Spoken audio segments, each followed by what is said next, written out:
ಮಲ್ಟಿಪ್ಲೆಕ್ಸ್ಗಳಲ್ಲಿ ಇನ್ನು ಮುಂದೆ ಸಿನಿಮಾ ರೀತಿಯಲ್ಲೇ ಕ್ರಿಕೆಟ್ ವೀಕ್ಷಣೆಗೆ ಅವಕಾಶ ಸಿಗುತ್ತಾ ಅಂತಕ್ಕಂಥದ್ದು ಈ ಪ್ರಯತ್ನಗಳು ನಡೆದಿದೆ. ಒಂದು ವೇಳೆ ಹಾಗೇನಾದರೂ ಆಗಿಬಿಟ್ರೆ ಸಿನಿಮಾಗಳ ಗತಿ ಏನು? ಈಗಾಗಲೇ ಥಿಯೇಟ್ರಿಗೆ ಜನ ಹೋಗ್ತಿಲ್ಲ, ಸಿನಿಮಾಗಳ ಗತಿ ಏನು ಅಂತ.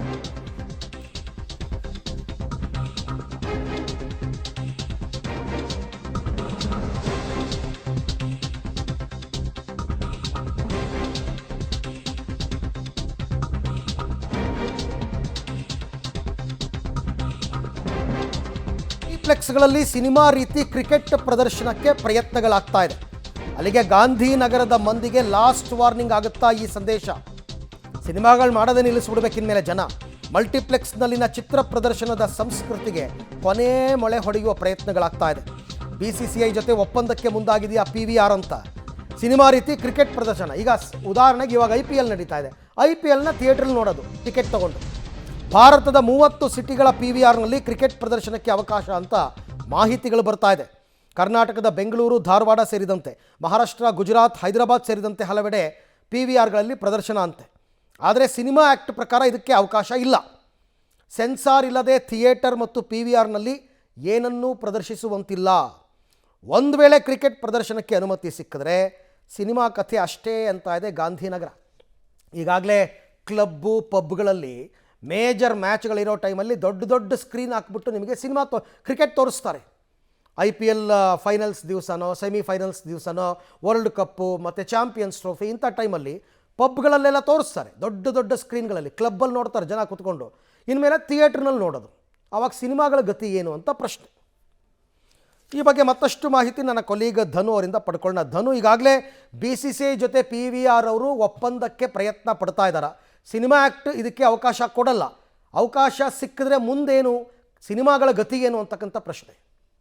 ಎಸ್ ಅರವಿಂದ್, ಈಗ ಅದೇ ಪ್ರಶ್ನೆ ಈಗ ಗಾಂಧಿನಗರದಲ್ಲಿ ಎದ್ದಿರ್ತಕ್ಕಂಥದ್ದು. ಸಾಕಷ್ಟು ಆತಂಕಕ್ಕೆ ಎಡೆ ಮಾಡಿಕೊಟ್ಟಿರ್ತಕ್ಕಂಥದ್ದು. ಯಾಕಂದರೆ ಸಾಕಷ್ಟು ಸಿನಿಮಾಗಳಿಲ್ಲದೆ ಈಗಾಗಲೇ ಇಡೀ ಚಿತ್ರರಂಗ ಒಂದು ಸಂಕಷ್ಟದ ರೀತಿಯಲ್ಲಿ ಇರ್ತಕ್ಕಂಥದ್ದು. ಒಂದು ರೀತಿಯಲ್ಲಿ ಈಗ ರಾಜ್ಯ ಸರ್ಕಾರ ನಿರ್ಧಾರ ತೆಗೆದುಕೊಂಡಿರ್ತಕ್ಕಂಥದ್ದು ಏಕರೂಪ ದರವನ್ನು ಮಲ್ಟಿಪ್ಲೆಕ್ಸ್ ಹಾಗೂ ಸಿಂಗಲ್ ಸ್ಕ್ರೀನಲ್ಲಿ ತರುವಂತಹ ನಿರ್ಧಾರವನ್ನು ಮಾಡಿರೋ ಬೆನ್ನಲ್ಲೇ ಈಗಾಗಲೇ ಇಂತಹ ಒಂದು ಧ್ವನಿ ಎತ್ತಿರ್ತಕ್ಕಂಥದ್ದು. ಇಂತಹ ಒಂದು ನಿರ್ಧಾರಕ್ಕೆ PVR ಮುಂದಾಗಿರ್ತಕ್ಕಂಥದ್ದು.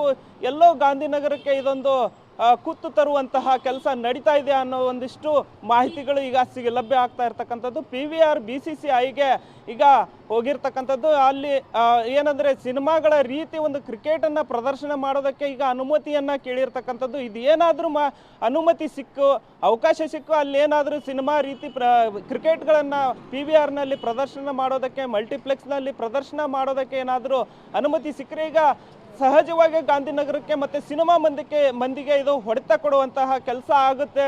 ಮುಂದಿನ ದಿನದಲ್ಲಿ ಸಿನಿಮಾಗಳ ಗತಿ ಏನು ಅನ್ನೋದು ಕೂಡ ಈಗ ಸಾಕಷ್ಟು ಪ್ರಶ್ನೆಗಳು ಮೂಡ್ತಾ ಇರ್ತಕ್ಕಂಥದ್ದು. ಗಾಂಧಿನಗರದ ಮಂದಿ ಈಗಾಗಲೇ ಸಾಕಷ್ಟು ಏನಂದರೆ ಒಳ್ಳೊಳ್ಳೆ ಸಿನಿಮಾಗಳಿಲ್ಲ, ಜನರು ಥಿಯೇಟ್ರಿಗೆ ಬರ್ತಾ ಇಲ್ಲ ಅನ್ನೋ ಒಂದಿಷ್ಟು ಕೂಗು ಕೇಳಿ ಬರ್ತಾ ಇತ್ತು.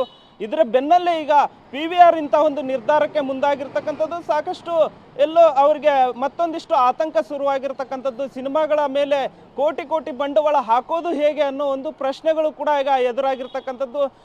ಅಂದರೆ 30 ಏನಂದರೆ ಪ್ರಮುಖವಾದಂತಹ 30 ಸಿಟಿಗಳಲ್ಲಿ ಈಗೊಂದು PVRಗಳಲ್ಲಿ ಒಂದು ಕ್ರಿಕೆಟನ್ನು ಪ್ರದರ್ಶನ ಮಾಡೋದಕ್ಕೆ ಈಗ PVR ಈಗ BCCIಗೆ ಒಂದು ಏನಂದರೆ ಅವಕಾಶವನ್ನು ಕೇಳಿರ್ತಕ್ಕಂಥದ್ದು. ಇದೇನಾದರೂ ಅವಕಾಶ ಸಿಕ್ಕು, ಅನುಮತಿ ಸಿಕ್ಕು, ಅಲ್ಲೇನಾದರೂ ಪ್ರದರ್ಶನಕ್ಕೆ ಆದರೆ ಇದು ಹೊಡೆತ ಬೀಳುತ್ತೆ. ಆದರೆ ಸಿನಿಮಾ ಆ್ಯಕ್ಟ್ ಪ್ರಕಾರ ಇದು ಪ್ರದರ್ಶನ, ಯಾಕಂದರೆ ಸೆನ್ಸಾರ್ ಆಗದೆ ಯಾವುದೇ ರೀತಿ ಏನನ್ನೂ ಪ್ರದರ್ಶನ ಮಾಡೋಕ್ಕಾಗಲ್ಲ. ಕ್ರಿಕೆಟ್ ಆಗಲಿ ಮತ್ತೊಂದು ಪ್ರದರ್ಶನ ಮಾಡುವ ಹಾಗಿಲ್ಲ. ಆದರೆ ಮುಂದಿನ ದಿನದಲ್ಲಿ ಇದು ಯಾವ ರೀತಿಯಾಗಿ ಇದಕ್ಕೆ ಅನುಮತಿ ಸಿಗುತ್ತೆ ಏನು ಅನ್ನೋದು ಅವರ ಒಂದು ಷರತ್ತುಬದ್ಧಗಳು ಏನಿರುತ್ತೆ ಅನ್ನೋದು ಗೊತ್ತಿಲ್ಲ. ಆದರೆ ಅದೇನಾದರೂ ಅನುಮತಿ ಸಿಕ್ಕರೆ ಮಾತ್ರ ಸಿನಿಮಾ ಮಂದಿಗೆ ಇದು ಹೊಡೆತ ಕೊಡುತ್ತೆ ಅಂತ ಹೇಳ್ಬೋದು. ರೈಟ್ ಧನು, ಥ್ಯಾಂಕ್ ಯು ತಮ್ಮೆಲ್ಲ ಮಾಹಿತಿಗಾಗಿ ಧನ್ಯವಾದ. ನೋಡೋಣ, ಅವರವರು PVR ಅವರು ಅವರ ಸರ್ವೈವಲ್ಗೆ ಅವರು ಪ್ರಯತ್ನ ಪಡ್ತಾ ಇದ್ದಾರೆ, ಥಿಯೇಟ್ರ್ ಅವರು ಅವ್ರ ಸರ್ವೈವಲ್ಗೆ ಪ್ರಯತ್ನ ಪಡ್ತಾ ಇದ್ದಾರೆ. ಇದೆಲ್ಲದರ ಮಧ್ಯೆ ಸಿನಿಮಾ ಬಗ್ಗೆ ಯಾರು ತಲೆ ಕೆಡಿಸ್ಕೋತಾರೆ? ಇಷ್ಟ ಇದ್ದರೆ ಜನ ಹೋಗಿ ನೋಡ್ತಾರೆ, ಇಲ್ಲ ಅಂದರೆ ಇಲ್ಲ.